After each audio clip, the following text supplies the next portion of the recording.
Hi guys, good morning, good afternoon, good evening. Welcome to SMC with Arawa.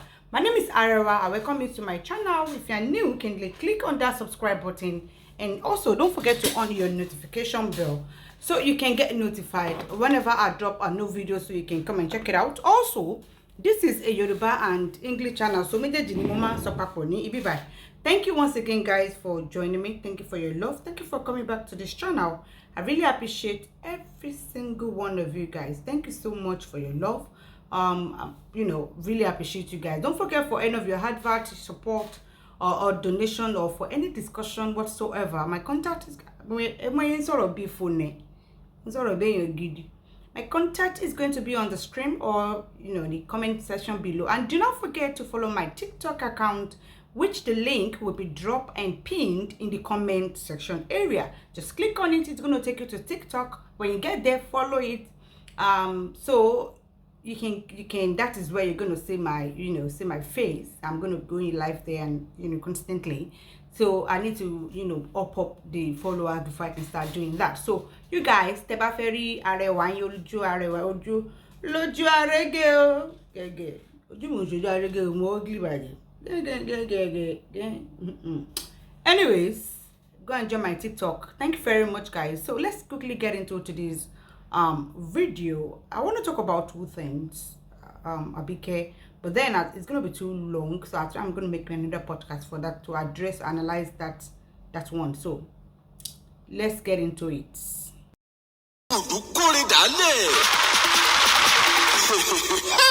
ìrèdè ẹ máa yọ̀ torí ń tẹ̀ ń wá lọ Sókótó ti wà lápò ṣòkòtò yín. Legacy Food ní gbogbo tó jọmọ́ oúnjẹ ilẹ̀ wa àti tòkè òkun ti bá rọrùn dé. Ọ̀gá ni wọ́n nínú kábániṣètò oúnjẹ, ṣé tilẹ̀ wa ni àbí tòkè òkun Continental Foods. Bá a ṣe ń distribute ní Nàìjíríà, bẹ́ẹ̀ là ń ṣe káàkiri òkè òkun. Àwọn oúnjẹ aládìídùn tá a ti package bí ẹja gbígbẹ, ọ̀fadà rice, èlùbọ́, gàrí, irú, ẹ̀wà olóyin àtàwọn oríṣiríṣi ohun ìsebẹ̀. Báwo lẹ ṣe fẹ́ sí ní Legacy Foods? Bá a ṣe ń tà á lẹ́jẹ̀wọ̀n láǹfààní tún wà fún àwọn aláràtúntà láti wá kó lọ́pọ̀ yanturu pẹ̀lú owó péréte. Tẹ́sí máa rí èrè lọ́pọ̀lọpọ̀. Dádì, mọ́mì, gbogbo ẹ̀yin ilé ìtajà ìgbàlódé tó jẹ́ ti oúnjẹ, ẹ má làágùn jìnnà. Ti yín ni láti rán Legacy Food níṣẹ́, á sì jẹ bó ti tó àti bó ti yẹ. Bó sì ṣe àwọn aláṣẹ ìgbàlódé tó jẹ́ ojúlówó lẹ́yìn fẹ́. Legacy Food ní ẹ kàn sí, because we are modern and culture service provider. Láti bá wa dòwò pọ̀, ẹ kàn sí Legacy Foods tó wà ní Nàìjíríà,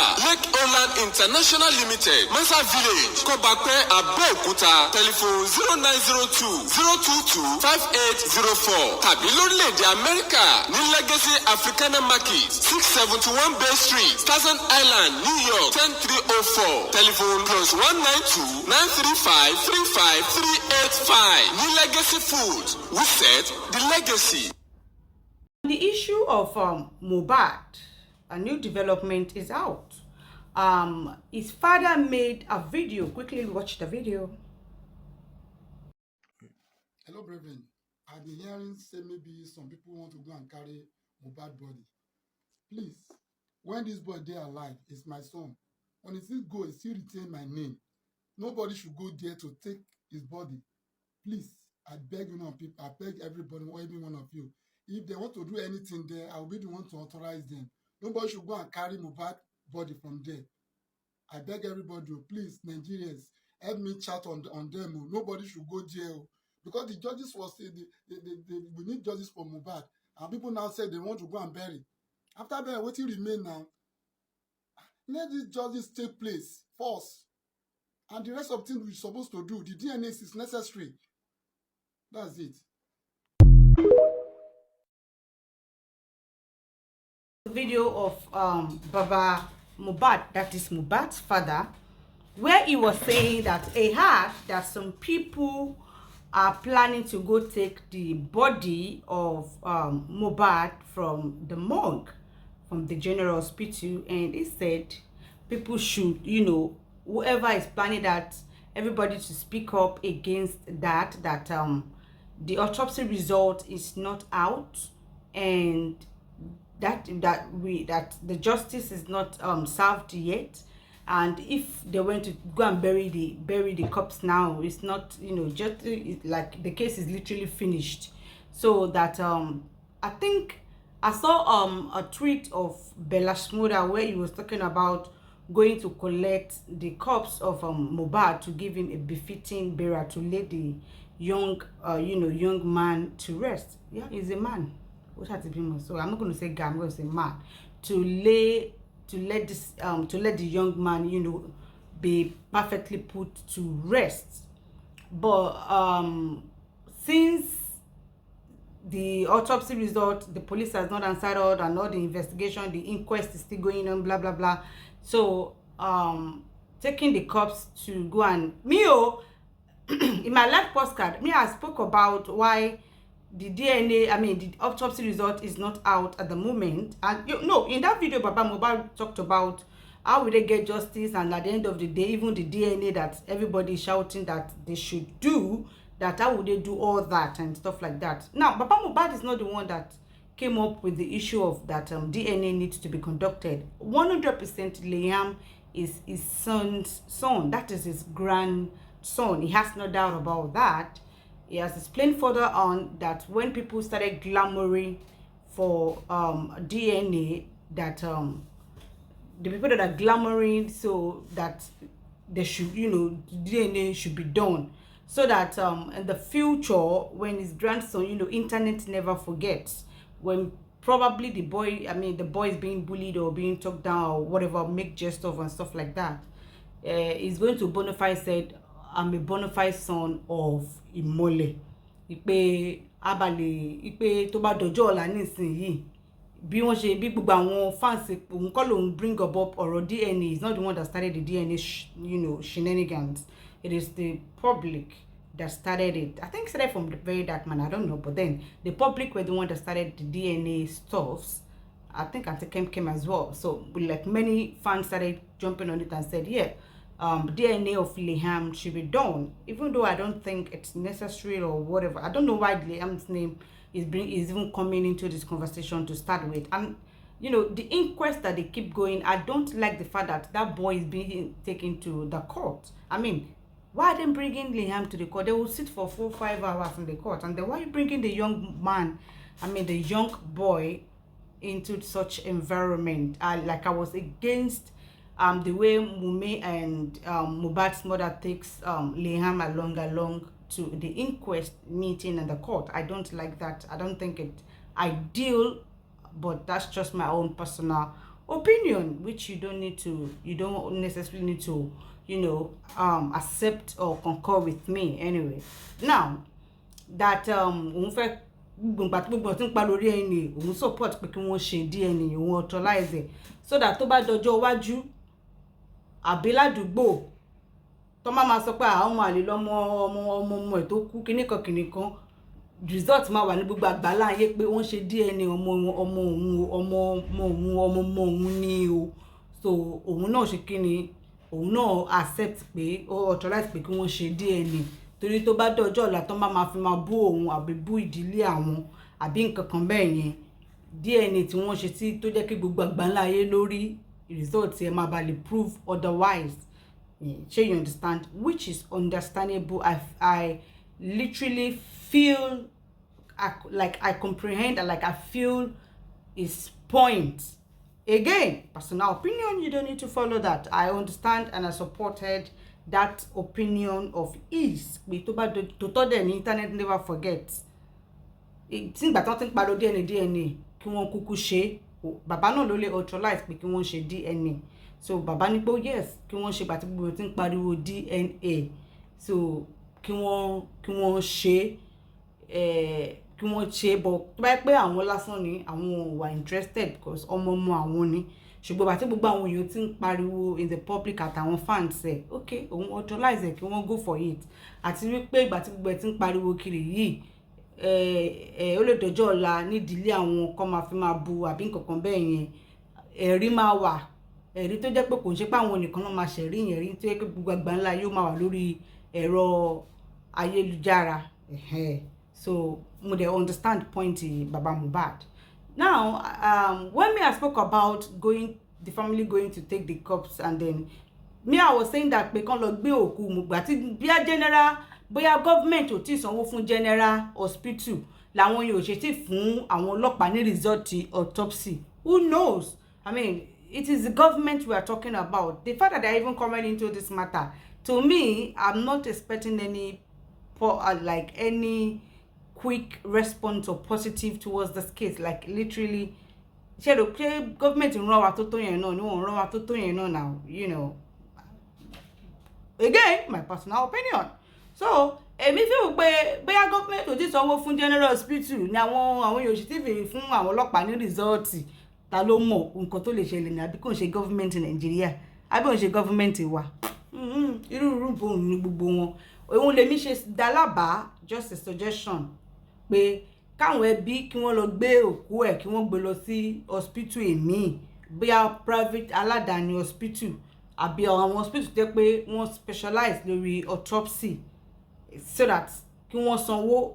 Kò ń ṣe nǹkan tó wọ́n lọ títí àwọn èèyàn ti donate owó fún wọn. Nǹkan tí Wùmí lè yọ owó àbí nínú royalty Mohbad àbí lọ́dọ̀ ìyá Mohbad torí òun náà ti gbowó, bàbá Mohbad nìkan kan ni ó bọ́ lọ́n dúró or whatever, that it, or even the public can donate towards that. And I don't think that is even necessary, because even Bella Shmurda, his friend, can shoulder that. I think autopsy is any 500,000. It's less than 500,000 naira. So I think his friend can, you know, pay for that, so that kí wọ́n lọ gbé lọ hospital tó specialize lórí autopsy, kí wọ́n sanwó, kí wọ́n lọ ṣe autopsy yẹn fúnra ra wọn, instead of èyí tí ìjọba sọ pé àwọn ṣe táàrí èsì láti oṣù méjì àti ọ̀sẹ̀ kan báyìí àti gbọ́ result bí akáwọn ẹbí kúkú lọ gbé òkú kan lọ ṣe rí autopsy wọn fúnra ra wọn. Èmi dálábàá ni o, that was just my own suggestion. But I think maybe Bella Shmurda or people started saying that they should go and take the corpse and bury it and stuff like that. I think that ends the video of Mohbad's father coming out to say no, Omo Unshi knew.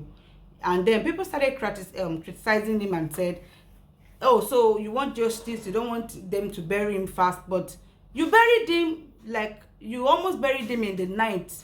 Lóru mọ́jú ọjọ́ tí ó ṣaláìsí tó sáré rush láti bury ẹ̀. Ìwọ náà ló wá ń sọ nísìnyí pé kọ́mà tí lọ gbókù lọ bury àbí nǹkan kan bẹ́ẹ̀ yẹn. Well, I want to explain a little side of that. Mohbad father has already explained why he buried Mohbad quickly. You know, sometimes shock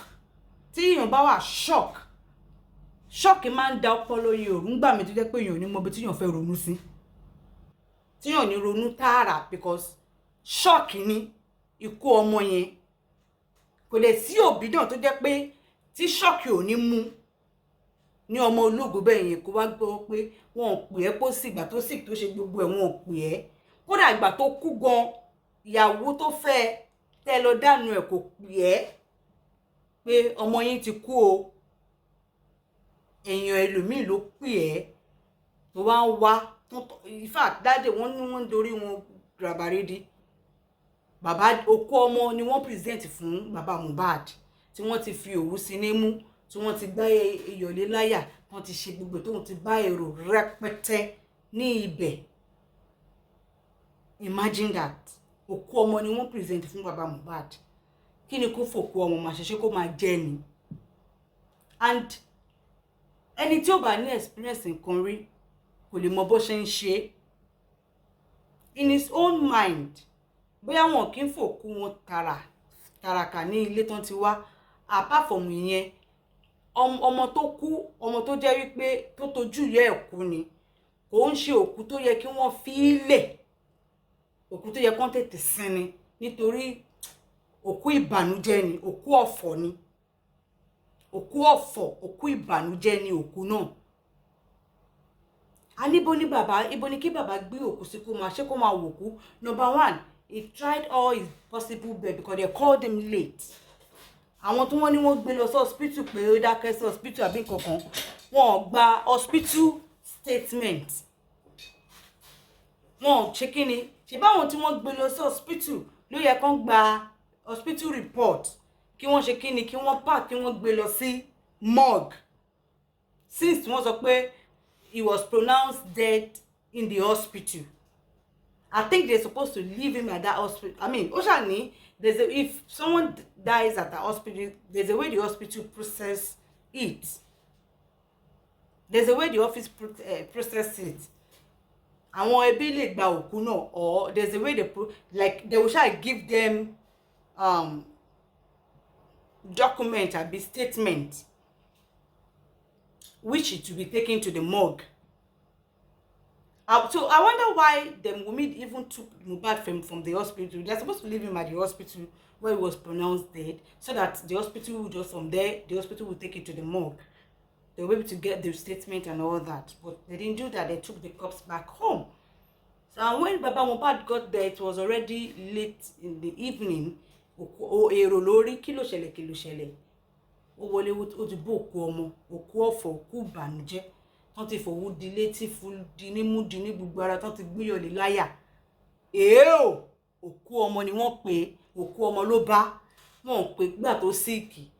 Ìyàwó pèpè ẹ wọ ọmọ yín, ó ṣèṣe lọ́wọ́ ọwọ́ yẹn dẹ̀ ń ro ṣe gbá o. Mo ní kó lọ sí hospital kò dáhùn o. Ìgbà kan àdúrà tó tún jábùrẹ́ máa bẹ̀ kò lè pè ya wọn pẹ́ wo. Ọwọ́ ẹ̀gbọ́n mi fọwọ́ ṣe wúndù, ọwọ́ wọn wú kìnnìkan o. Wọn pe bàbá. Mo sọ pé àdúrà máa pe ìyá. Ìyá wọn pe bàbá. Ìyàwó pe bàbá gbogbo ìgbà tó sick tí kò lọ sí hospital. Bàbá wọn pe bàbá. Àbúrò ẹ̀ tó tún gbé bẹ̀ àdúrà náà pe bàbá láti sọ fún bàbá. But mo sọ wípé Wunmi lè má pe ìyá. But mo sọ pé àdúrà máa sọ fún ìyá pé ẹ̀gbọ́n mi ṣèṣe ọwọ́ wọn wú o, ìgbà kan àwo kan wọ́n ti pe nọ́ọ̀sì kan fún wa bí nǹkan kan bẹ́ẹ̀ yẹn. Ṣùgbọ́n ìgbà tó wá di wípé ó fẹ́ǹtì, ó ṣe gbá ń bọ̀ míìtì tán tí ń rọ̀ṣẹ̀ lọ, ìgbà yẹn àdúrà tó wá pe màmá. Ni Wunmi ṣẹ̀ṣẹ̀ wá pe màmá. Ni màmá ṣẹ̀ṣẹ̀ wá pe bàbá. So bàbá ò mọ anything. Kò mọ anything. Bóyá ó ṣeéṣe ká ní bàbá ni wọ́n sọ fún nígbà tí ọwọ́ wú tó sick tó ṣe gbá. Ó ṣeéṣe kí ó sì wà láyé. But wọ́n pe bàbá sí. Ìgbà tó kú tán ni wọ́n ṣe pe bàbá. Nígbà tó wúndù tó ṣèṣe, ìyá àdúrà pé ìyá wọn sọ fún ìyá, but wọ́n pe bàbá. Wunmi give you a very silly excuse. Ní ìdá ó dàgbé kálímù wà ńbẹ̀ ló yẹ kí n fọ etí ẹ̀ ni. Fún excuse òpònú tó give pé kí lè ìdí tóun ṣe pé bàbá. Nígbà tó sick tó ṣe gbá ò pé bàbá, ìgbà tó kú tán ò tún pé bàbá. Ó wá ń give silly excuse. Ìgbà tó bímọ, bàbá béèrè placenta. Bàbá gbébìrì wálé. Ṣọ́rọ̀ nìyẹn ni. Odidi ọmọ mà ló fòṣánlẹ̀ kú. Ṣé excuse yẹn ṣó make sense ṣá? Ṣó make sense ṣá? Bóyá ọmọdé dáadáa sórí ẹ̀. Òkú ọmọ ni bàbá bá. Kí ni kó bàbá ti òkú ọmọ? Òkú ọmọ dẹ̀ ń ṣe kọ́kọ́ tẹ́lẹ̀ sínú ilé yẹn sílẹ̀ síbẹ̀. Obviously bàbá ò lè sun ilé yẹn pẹ̀lú òkú. Bàbá ò dẹ̀ lè gbé òkú wá sí ọ̀dọ̀ ilé títí ẹ̀ náà. Kó gbé àbí ibo ló fẹ́ gbé sí, ṣé nínú 2 room tí bàbá ń gbé, ibo ló fẹ́ gbé òkú sí? Ṣé kí bàbá gbé òkú sínú ilé kó wá sùn sẹ́gbẹ̀ẹ́ òkú mọ́jú ni? Èèwọ̀ ní nílẹ̀ Yorùbá kí òbí kó fojú rí òkú ọmọ ẹ̀. Èèwọ̀ ní ilẹ̀ Yorùbá. Because òkú ọ̀fọ̀ ni. Òkú tó òbí ò gbọdọ̀ rí sójú. Irú tó wá sọ wípé ọba aládé ò gbọdọ̀ rókú sójú. Ọba aládé mi gan gbọdọ̀ rí ọmọ tí wọ́n ṣẹ̀ṣẹ̀ bí, ọmọ jọ̀jọ̀ wọ́n ṣẹ̀ṣẹ̀ bí, ọba mi gan èèwọ̀ ni láti rí. Ọba dẹ̀kẹ̀rẹ̀ èèwọ̀ ni ọba láti fojú rí òkú. Nílẹ̀ Yorùbá èèwọ̀ ni kí bàbá fojú rí òkú ọmọ ẹ̀. Èèwọ̀ ni. Tó bí fojú rí òkú ọmọ, èèwọ̀ ni. Òbí kọ́ ló máa ń fọwọ́ ẹ̀ sin òkú ọmọ. Rárá. Bàbá ṣàlàyé, he explained that by the time he got there, blah blah blah, they tried to go and hire an ambulance, that he met a lot of celebrities there. Davido, said he wants to drop 2 million for him so that he can do preparation in burying him. I think all of them were there, the wife, the mother, and everybody was there. Baba did not collect. All of them Baba go back Baba, he didn't collect the money. He just said he should transfer it to, was it Daroshe or one of the boys that they and one of my mama ṣe arrangement. Torí ṣé bàbá ló máa lọ sọ́jà lọ ra pósí tó fẹ́ fi sin ọmọ ẹ̀ ni? Èèwọ̀ ni now. èèwọ̀ ni àbí bàbá ló máa lọ gbẹ́lẹ̀ lálẹ́ ra pósí tá bá gbọ́mọ sí tá bá gbé jù sínú ilẹ̀ èèwọ̀ ni nílẹ̀ Yorùbá wọn ń ṣerú ẹ̀. So nígbà tí wọ́n try possible best lọ sí hospital refuse láti fún wọn ní statement yẹn ni wọ́n máa lò tán máa fi àwọn morgue àwọn mortuary máa bá lè fi admit hospital fún wọn. Wọ́n tún lọ sí wọ́n ti gbókú yẹn ní pẹ̀lú ambulance wọn àyà yẹn wọ́n tún lọ sí àgọ́ ọlọ́pàá ṣàlàyé fọ́lọ́pàá wọ́n ní ọlọ́pàá ti ń kọ statement lọ́wọ́ ọ̀gá ọlọ́pàá bí DCP àbí DOP mi mọ̀ bọ́n ṣe máa ń pa àwọn ọ̀gá ọlọ́pàá yẹn ìyẹn jáde oní rárá ọlọ́pàá yẹn máa kọ statement wọn ò rí statement gbà lọ hospital in order for the mortuary the morgue to accept him. They went to the police station that same night for them to get a statement from the police so that will be taken along with the corpse to the morgue for it to be accepted. They didn't get it. And while he was doing all this, he wasn't the one that was going alone with the wife, with Mohbad's wife, Wunmi, the brother, and the mother àtàbúrò Mohbad ni wọ́n jọ rìn àtàwọn bóyá Dàrúṣà be one of the boys. Kò ṣe pé bàbá nìkan ni ó wà nínú ambulance pẹ̀lú òkú ọmọ ló lọ sí hospital ló fẹ́ lọ gba statement àbí ní yóò lọ police station fẹ́ lọ gba rárá o òun nìkan kọ́ ló wà nínú ọkọ̀ náà ambulance lọ wọn ń gbé mọ́tò tẹ̀lé wọn ni which the wife the mother and everybody was there bó ṣe ń lọ from one hospital láti lọ gbàwé táwọn èèyàn fún wọn wọ́n ṣe lọ police station láti lọ gba statement táwọn èèyàn náà fún wọn bí wọ́n ṣe lọ sí mortuary morgue pé kí wọn àwọn yẹn gbà á àwọn morgue náà ṣe kíni wọ́n reject ẹ̀ wọ́n ṣe kíni wọ́n gbà á ẹjọ́ kíni kí bàbá wa ṣe ní moment yẹn wọ́n láti máa pààrọ̀ ambulance tí wọ́n háyà gan kókó okay ẹ máa kúkú gbé bọ̀ ní kí ló ti ń pè ẹ máa gbé bọ̀ ní Ìkòròdú nígbà tí wọ́n gba statement tí wọ́n gbà ní morgue ṣé kó tẹ́ òkú yẹn sílẹ̀ sínú ilé ni kó máa jẹ ni àbí kí ni kó fi ṣe òkú ọ̀fọ̀ ni òkú tí wọ́n sáré sin òun ni òkú ọmọdé kò ń ṣe òkú tí wọ́n fi ńlẹ̀ kó ráre ńlẹ̀ òkú tó ń sáré sin ni òkú ọmọdé torí òkú ọ̀fọ̀ ni fún òbí àti máa wò ó ńlẹ̀ pé òkú òun náà ṣe máa ń tètè sin òkú ọmọdé torí òkú ọ̀fọ̀ ni nílẹ̀ Yorùbá àtẹ̀gbẹ́ àwọn mùsùlùmí tó jẹ́ wípé tí èèyàn bá ṣaláìsí before aago 4 wọ́n máa sin ẹni yẹn aago 4 bá ti kọjá tẹ́ni yẹn bá ṣaláìsí níjọ́ kejì náà máa sin but tẹ́ni yẹn bá kú before 4 p.m.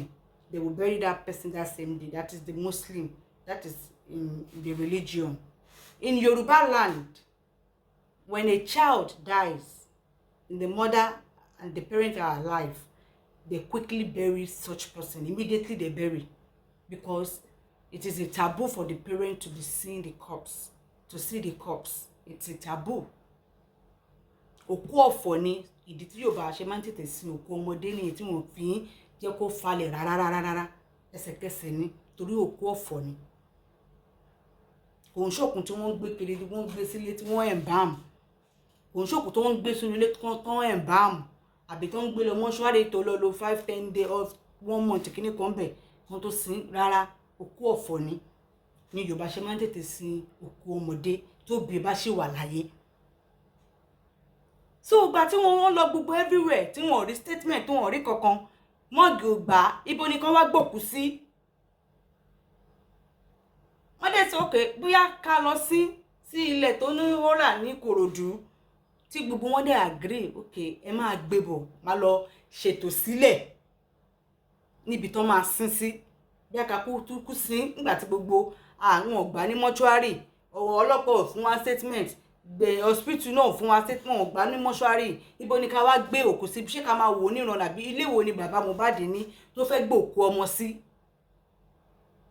tí òkú ọmọ ṣe gbélé láti ká máa wò ní òkú tí ò ṣe gbélé láti máa wò ní kò dẹ̀ rẹ́ni ràn lọ́wọ́ ṣọ́ọ̀kì gan mú bàbá nǹkan tó fa láti tètè sin nìyẹn.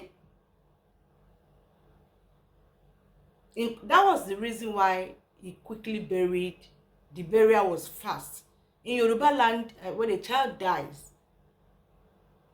in a young age, it's like they quickly bury such, because it is a taboo for the parent to be seeing it. That's Yoruba culture. And aside from that, in Baba Mohbad's case now, none of the hospital give them statement, admitted the corpse to be in their hospital. They did not allow. The police station did not give them statement. Then what should he do? They started hiring different ambulance. Kini ko ṣe? The video already dropped 2 million naira for the preparation of the burial. Okay. Summon courage. Oh yeah. Egbe ambulance mi. Bàbá yẹn kọ́ ló gbowó. Káwọn ọmọ ẹ̀ kí wọ́n ṣètò bí wọ́n ṣe fẹ́ sin. Kóhun padà lọ sí Kòròdú, kóhun lọ wá ibi tó máa sin sí sílẹ̀. Irọ́ ni gbogbo ọ̀rọ̀ tí wọ́n sọ pé bàbá Mohbad fẹ́ sin ní òru mọ́jú. Irọ́ ló ń jẹ́ bẹ́ẹ̀. Ṣé wọ́n ti ra pósí ni? Because it was late in the night. Ṣé wọ́n ti ra pósí ni bàbá ṣe fẹ́ sin lóru? Irọ́ nìyẹn. They just saying a lot of things just to tarnish this man's image.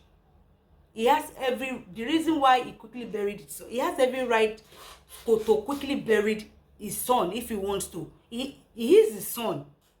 He can decide not to be looking at the corpse, not to let the corpse of his child to be just, like that. He could decide to quickly want to bury it. Òun ló lọ́mọ ẹ̀. Bóyá tí wọ́n bá bí tiẹ̀, ẹlẹ́dàá ẹ̀ kọ́ o, tó bá ṣánkú mọ́ ẹ lójú, bóyá wọ́n máa tẹ́ sílẹ̀ fún ọdún kan àbóṣùn before kó tó gbé sin. Maybe. So bàbá ní ibo lòun fẹ́ gbé òkú sí. Òun ò ní ilé tó fẹ́ gbé òkú sí. Òun ò dẹ̀ lè gbé sílé, ṣé òun fẹ́ máa wò lójú ni? Torí èèwọ̀ ni. Lòun ṣe ní òkè bóyá kẹlẹ́ ọ̀ṣẹ̀tẹ̀ bá ń ṣe máa sín kóun padà sí Kòròdú kóun lọ wá bọ́n ṣe tó máa sín sí. Ipọ́n fẹ́ sín lóru yẹn pé bàbá fẹ́ sín lóru yẹn, irọ́ ni, kò sí nǹkan tó jẹ́ bẹ́ẹ̀. And he wasn't the one that went to buy the casket. He wasn't the one that baked the corpse. He wasn't there. He wasn't the one that put the corpse in the coffin and broke his neck. And he was not there. Kò rí gbogbo nǹkan bẹ́ẹ̀ yẹn sójú because èèwọ̀ ni. Òun kọ́ ló lọ ra pósí. Òun kọ́ ló gbé sínú pósí. Kò sí nígbà tó ń gbé sínú wọlẹ̀ torí èèwọ̀ ni. Ìgbà tó ń gbé ilẹ̀ tó fẹ́ sin sí kò sí níbẹ̀, èèwọ̀ ni. Èṣe kí ni èèwọ̀ nílẹ̀ Yorùbá ni. So it was the boys, the wife, they're the one that went to do the coffin shopping. They're the one that went to get the coffin and everything. They brought the everything to Ikorodu in the morning. And the Baba already went over so that he can go and prepare where it will be laid to rest. Since there was no option at that moment where to keep the corpse, òkú for Denny,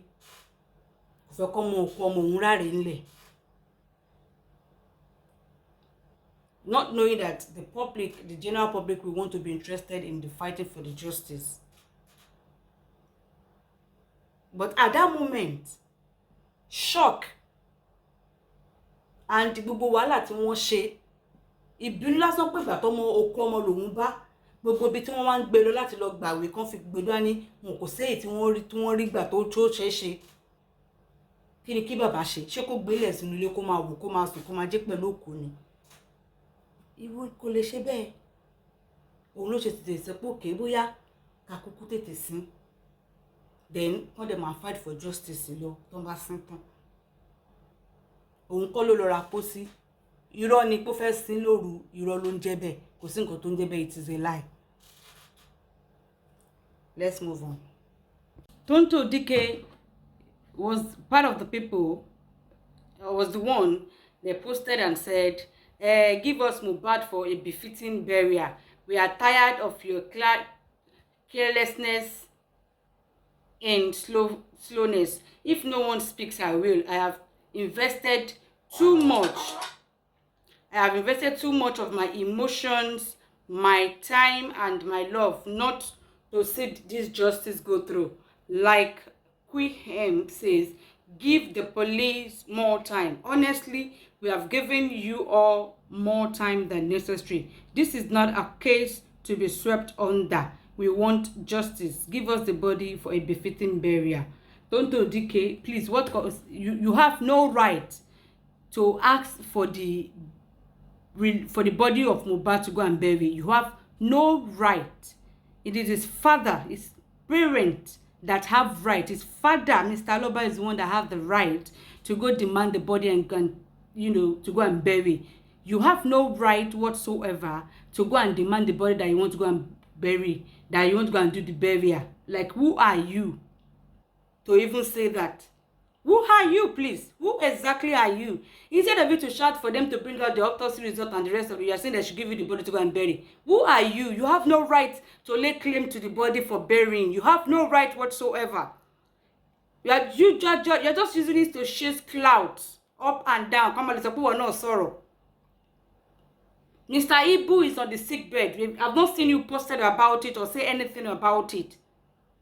Okafor, what's his name? One of your colleagues in the industry is out there begging for funds, begging for this.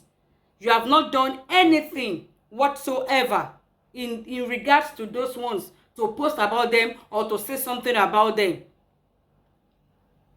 or to support them. You have not done anything like that to your own colleagues that are still alive, that needed help, that needed justice, that needed something. You didn't post about all those ones to talk about them. You are talking about Mohbad. Ṣé ti gbọ́ pé àwọn celebrities tó ń ṣe kinní tó wà forefront yìí, they are not really, all of them are just for self-interest, to chase clout, to boost something in their career or something like that. That is what they are using this Mohbad death to do, majority of them. That is what they are using it to do. Our colleagues are on the sick bed. I've not seen her mention Mr. Ebu Wahala and the sickness and the everything. She has not done anything to help or, raise funds for him or do anything. Or even Okafor as well. She has not posted or said anything about that, but she's shouting that they should release Mohbad's body for her to go and bury. Who are you to go and be asking for that? Who are you to go and be asking for that? Hello, Soro. Who called you inside this matter? Who asked you to invest your emotions and invest your time? Mr. Ibu that is on the big, why don't you invest time on that one? At least that one is still alive. Why don't you do something about that one? Say something about that one. Majority are just using this Mohbad thing to just chase cloud. Come as a place or kinikon. You all him for real.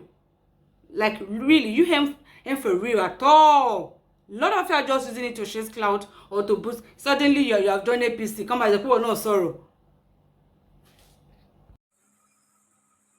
Ẹ káàárọ̀, ẹ káàsán, ẹ káalẹ́. Àgbo ìbílẹ̀ solution lòun kí yín. Ẹ ṣé ẹ̀yin olólùfẹ́ àgbo ìbílẹ̀ solution. Tẹ́ fẹ́ mi lójú, tẹ́ fẹ́ mi lọ́wọ́, tẹ́ fẹ́ mi lára, tẹ́ nífẹ̀ẹ́ mi dénú, tẹ́ trust mi láti send owó sí mi láti bá yín ṣe gbogbo nǹkan tẹ́ bá fẹ́. Ẹ ṣé mo dúpẹ́ ẹ̀yin olólùfẹ́ àgbo ìbílẹ̀. Ọmọ yín rèé, ọ̀rẹ́ yín rèé, àbúrò yín, ẹ̀gbọ́n yín, ìyá yín. Once again, àgbo ìbílẹ̀ solution. A tún wá sórí ètò àgbo ìbílẹ̀ solution láti wá polówó àgbo ìbílẹ̀ solution. Lórí àgbo ìbílẹ̀ solution, a ní 3-in-1 àgbo jẹ̀dí fọ́kùnrin. Tẹ́ bá fẹ́ ńlá, a máa ṣe fún yín. Tẹ́ bá fẹ́ 5 litre, a máa ṣe fún yín. Àgbo ìbílẹ̀ solution lélẹ́yìí 3-in-1 jẹ̀dí, ọ̀pẹ̀yìn àti alẹ́. A ní alẹ́ powder náà. Tẹ́ bá fẹ́, a ní alẹ́ liquid, a ní alẹ́ powder. Tẹ́ bá ti fẹ́ ni la máa ṣe fún yín. So àgbo 3-in-1 òun lélẹ́yìí, ṣé ti rí 3-in-1 yẹn lélẹ́yìí, ṣé ti rí, this is 3-in-1. So a ní àgbo oríṣiríṣi la ní. A ní àwọ̀ká, a ní which is táwọn olóyìnbó ń pè ní arthritis. Àgbo arthritis lélẹ́yìí. Àwọn olólùfẹ́ mi kan ló lélẹ́yìí báyìí, ṣé ti rí, arthritis lélẹ́yìí, onírírẹ̀ lélẹ́yìí. Tẹ́ bá fẹ́ ní 5 litre, a máa ṣe fún yín. So a ní oní sísè náà. Tẹ́nìyàn bá ra onírírẹ̀, ó gbọ́dọ̀ rò ní sísè tó bá jẹ́ pé ó ti wà worst. Torí tó bá ti bọ́ sọ́wọ́ ẹ̀yìn, tó ti bọ́ sọ́wọ́ ẹsẹ̀, tó jẹ́ pé ẹni yẹn ti fẹ́ máa tiro, ó ti fẹ́ máa dùnyàn jù, a máa ń ṣe òrí fún un, a ṣe ọṣẹ fún un, a ṣe àgbo rírẹ̀, a ṣe oní sísè fún arthritis àwọ̀ká. ṣẹ́rí oníṣíṣe ẹ̀ lélẹ̀ ṣẹ́tẹ́rì àwọn olólùfẹ́ mi kan ló lélẹ̀ báyìí oníṣíṣe yẹn nìyẹn àánú oníṣíṣe àánú onírú rẹ̀ so ìtẹ́ ẹ bá ti fẹ́ ni òun la máa ṣe fún yín ẹ̀yin olólùfẹ́ àgbo ìbílẹ̀ solution tí obìnrin ò bá rí nǹkan oṣù ẹ̀ tí nǹkan oṣù ẹ̀ bá ń ṣe ségesège a ní àgbo fún àgbo period láti jẹ́ kí period ẹ̀ wá regulate kó wà normal a ní fún a ní àgbo infection fọkùnrin a ní àgbo infection fóbìnrin a ní àgbo high blood pressure sísè àtọ̀nírú rẹ̀ a ní àgbo diabetes sísè àtọ̀nírú rẹ̀ ìtẹ́ bá ti fẹ́ ni la máa fún yín a ní low sperm counts wọ oríṣi méjì ni ìtẹ́ bá ti fẹ́ la máa ṣe fún yín oníṣíṣe wà onírú rẹ̀ wà so ìtẹ́ bá ti fẹ́ adẹ̀ ló ní pamí náà la máa fi pamí ṣe so ìtẹ́ bá ti fẹ́ la máa ṣe fún yín so a wá ní àgbo ìyín tẹ́yìn olólùfẹ́ mi mọ̀ nílé lóko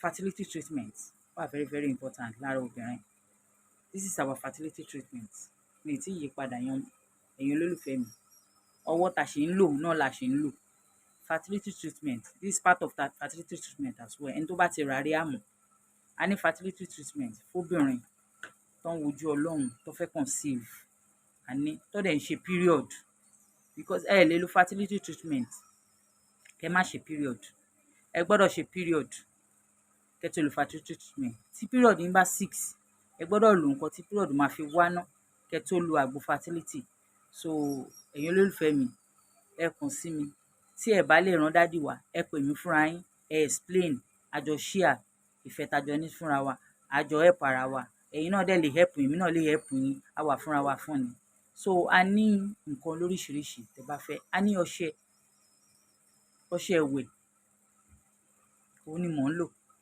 òun lélẹ̀ àwọn olólùfẹ́ mi ti order lọ ṣẹ́tìrì this is 1 litre so a ní kékeré a ní ńlá ẹni tó bá fẹ́ fi test wọ́n lè ra kékeré wọ́n lè ra ńlá kékeré ẹ̀ lélẹ̀ ṣẹ́tìrì it's the black soap gbogbo nǹkan tá a fi ṣe just a natural kò sí pé wọ́n mix chemical kankan mọ́ everything is natural òun lèmi ń lò tẹ́ bá rójú mi mi ì fi nǹkan kan sójú o ṣẹ́tìrì kò sí nǹkan kan lójú mi o no makeup nothing this is plain ṣẹ́tìrì ọṣẹ yìí lèmi ń lò so ẹ̀yin olólùfẹ́ mi tẹ́ bá ti rẹ́dì ẹ kàn sí mi àgbo ìbílẹ̀ lórí SMC Arẹwà lórí YouTube nọ́mbà mi ò pé méjì I'm still using the same number 07063559591 mo tún repeat ẹ̀ 070559591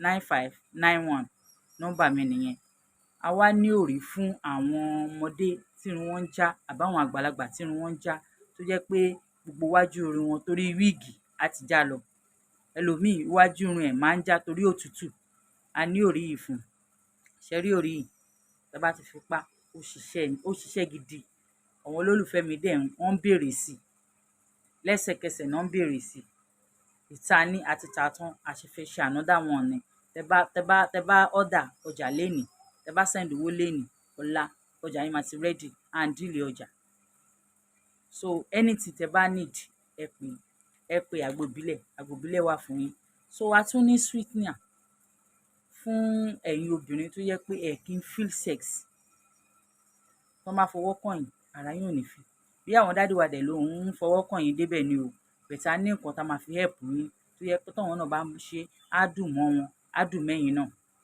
ṣẹ́tìrì a ní powder sweetener so eléyìí míìkì lẹ máa fi mu ó wà lóríṣiríṣi a ní oyin honey so a ní sweet ṣẹ́tìrì sweet wa lélẹ̀ a ní sweet so tẹ bá nífẹ̀ẹ́ sí a ní lóríṣiríṣi so tẹ bá nífẹ̀ẹ́ sí a ní waist beads. Recently, yeah, I said recently, I think, let's move on, guys. Sorry about that. This Nollywood actress by the name Wumi, Olawumi Ajiboye, that was formerly married to Segun Ogungbe, So I think they broke up. Their relationship, they've broken up, fine. But I think they have two kids together. So what really happened was that the lady was, I think she was, I think, don't forget that Segun Gungbe was a married man when he married this lady, and the housewife, accepted it, I think, being a Muslim and all that. So I think they're broken up, obviously, and the rumor is that she's dating MC Oluomo at the moment, and lot of people have been, coming for her back and forth that she is using, that she used this guy, that she used him to get to where she is. And she recently celebrated the birthday, burial of her mother. It is even said when she packed from her husband's house, MC Oluomo rented an apartment for her in Bega. Then she left her husband and all sort of things like that. Even though nǹkan tó dáa fún Uncle Shege yẹn nìyẹn. Because when you married her, and I'm sure you all know how the wife would have felt at that moment, but I mean, that wife, that lady, that woman was very accommodating. You will, you yourself will be surprised that, oh, so a woman can be this gentle. Like, she's literally very, very gentle, that even you yourself, you'll be wondering, she could stay by. She accepted this lady. So nobody knows, because the husband has refused to, according to her, to lay claim to whatever relationship they have at the moment. She recently did a burial for her mom. The woman have died, I think, 7 years ago, so she just decided to do this thing. And at the end of the day, MC Oluomo and other big dignitaries was there, including this ex-husband was also there with their child. And if you look at the party very well, a lot of people, gbogbo àwọn èèyàn tí ń bú lady náà pé that her husband was literally like a babysitter at that party. He was not recognized at all. MC Oluomo, that is like the one that MC Oluomo is, tusi with at the moment. That MC Oluomo is the one that even funded that party for her. He was the one that, called Wasiwa Inde for her. And the husband, but the father or her baby daddy, was not recognized whatsoever in that party, even by her, the celebrant, or anything like that. But she came out to write a statement and said, I need to clear air. I am a virtuous and hardworking woman, and I wouldn't allow my hard work, my tenacity, my name, my sweat, and my truth to be robbed. I have sealed with the king of Fuji music independently, years before the burial party, as a norm after the birth of a group called Connecting Grassroots Initiative. I had to officially invite the pioneer of the group in person of MC Oluomo.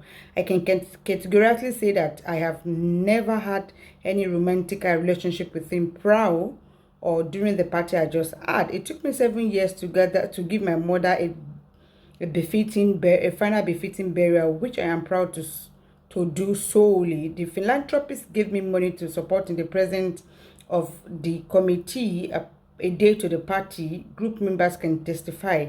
Everything I have done single-handedly is always tagged to him, and somehow robs me of my hard work and my sweat. I kept quiet for long, as people know him to be a philanthropist, but I am boldly saying that I do not have any romantic relationship with him, and that does not cancel the fact that he has been a good person to me. This is to say that I did not receive this is not to say that I did not receive gift and support from friends and colleagues like everyone would. As for the adorable father of my children,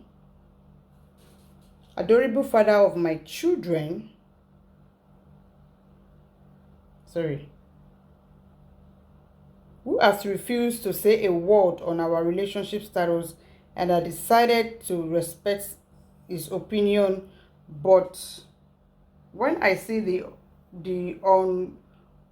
unreserved empathy he gets in a mutual agreement, I feel tempered to make to mute until he finds an appropriate time to do otherwise. I do not have control over people's joy, as everyone came to the party joyfully and we ended it in good times.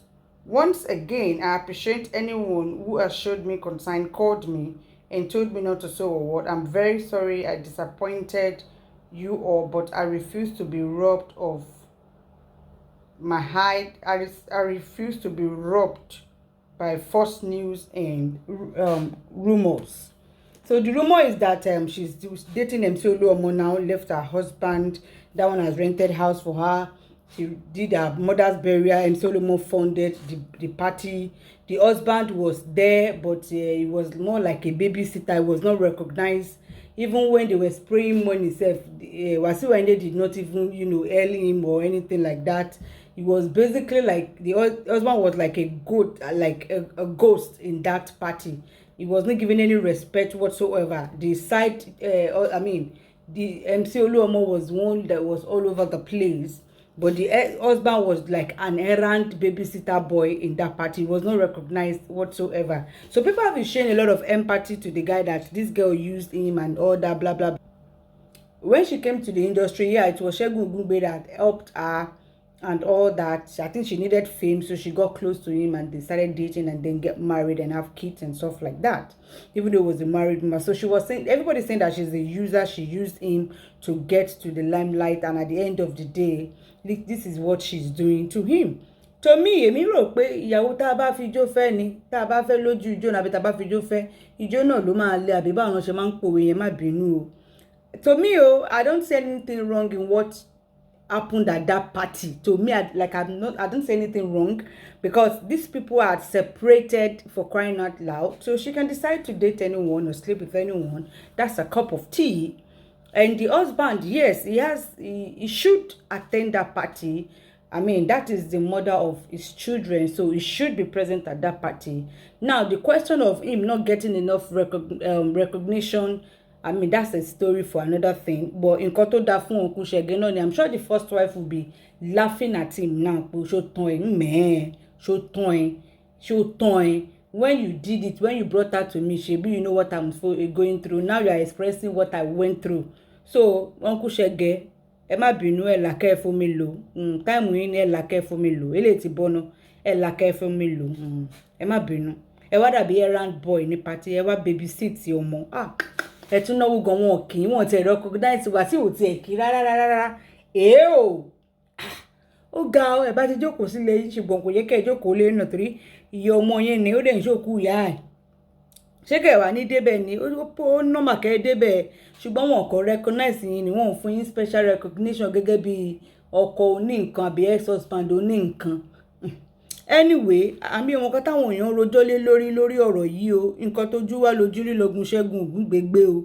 So I don't understand why people are feeling the grab or empathy towards him. What are you empathy towards him with? I don't understand. He was a married man that married him. I mean, the wife tolerated and accepted. So now that the woman tormented the wife, it left him for another man. So I don't understand. I mean, kò yé mi why I should feel pity for Segun Ogungbe. Why will I feel pity for him? What happened is not a big deal. Like I'm not. Why will I feel pity for him?